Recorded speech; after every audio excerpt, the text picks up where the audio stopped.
loading. That's where we're going to start the program is the patch notes 1.04. They are out. We got some ultimates increased. So you need another point if you're Brimstone or your Raze increased from 6 to 7. But really the biggest upgrade here is for Viper. Viper's ult, Viper's abilities have changed. Emily, the sign behind you, is Viper returning? What do you think? Let's answer that question. I mean, I kind of hope so, because especially over in Europe, like when we were first seeing tournaments, there were a lot of really good Viper players. And I think Viper, like from a really selfish standpoint, I love playing Viper. She's really fun. So I hope that she is more viable and competitive because I like to watch her.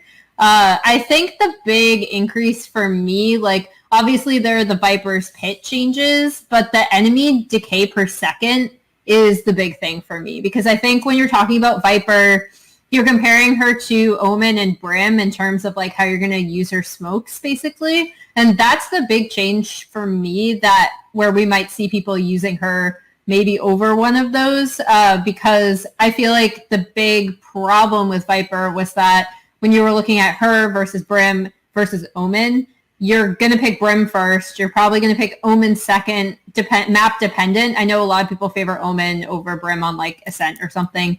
But yeah, like I think the decay is the big change for me. I don't know what you guys think, but that's what really stood out to me over Viper's Pit. Yeah, I love the Jello change. I forgot that you call it Jello. You're still rocking that, huh? You're going to go back to the end of the time. I mean, it does look like green Jello, right? Like it to me, like I like it because like it did feel like it was really weird to play around in my testing in terms of when you had it up, right? Because like you basically either like had to sit in a corner or be very good at transitioning in and out of it really fast. And it was very difficult. I don't like playing sitting in a corner. Being able to go out for a few seconds to like reposition yourself in it is like super clutch. So I'm glad it doesn't just like collapse so fast anymore. That is a really big change that I think will make her a lot better both on defense and offense. I want to play more of it though before I make a full call. But yeah, like I absolutely hated that you basically had a corner camp with her previously when you put that up.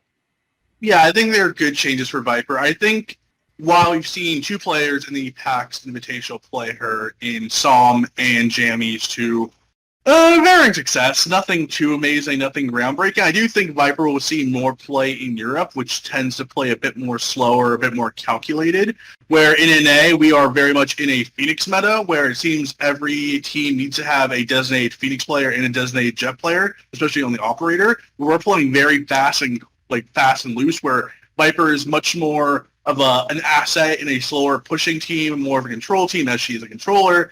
I think we will see much more, hopefully, play in Europe from Viper players. We have Safe over there on Bonk, who plays her a lot. I know Mixwell used to play her, was a big fan of Viper. I don't know if he'll play her now that he's the primary offer on G2. He's very much fond of the Jet as he's kind of, taking over from the NA Jet meta, the Jet and Phoenix duo we have going on right now. But I like the changes. I think we'll see a bit more Viper. I don't think every agent needs to be super viable, right? Not every agent needs to be in every single map. I think she's going to be much more situational on certain compositions and certain maps, which is great. Especially with a new agent coming up in Killjoy, who's going to probably bring in even more meta changes. I like the situational picks that we can have with certain agents in the game. And I don't think, outside of Cypher right now, I don't think there's any one agent that is almost guaranteed necessary on every map. So I think we're moving towards a better and more, colorful meta where we're going to see probably most, all 11 and soon to be 12 agents. Tyler, do we have any time frame on Killjoy? August 4th. That is expected. That is the expected date for Act 2 of Episode 1 Ignition. A lot of numbers in there. But yeah, in the recent update of the recent patch update, Killjoy's cardboard cutout has been added to Split in the sneaker shop near a site. And along with that, some voice lines have been added that are referencing Killjoy. Some of them include Cypher apologizing for taking a transmitter from Killjoy, Reyna calling him a robotics nerd, saying, I can't wait to, kill you. I'm going to get through your robots and destroy you. And then Breach's voice lines literally is calling him a nerd. So we're expecting It's going to be a lot of turret. He's a turret-based agent. That's all we know. We don't know exactly what the turrets do, how they react, how they function in the game, but he is going to be a turret-based character, and we've seen turret-based characters in other, character-based shooters, more specifically Overwatch. Some of those annoying... or TF2 as well, yeah. Yeah. So we don't know anything about him except his outline. He's a nerd. He has he has turrets, and anytime there's a turret in a game, it's going to be annoying. So I cannot wait until 2 weeks from now from everyone complaining like Killjoy is overpowered, needs to be stricken from the game. So be excited for that. You could say that Killjoy will kill your joy for the game. Christ.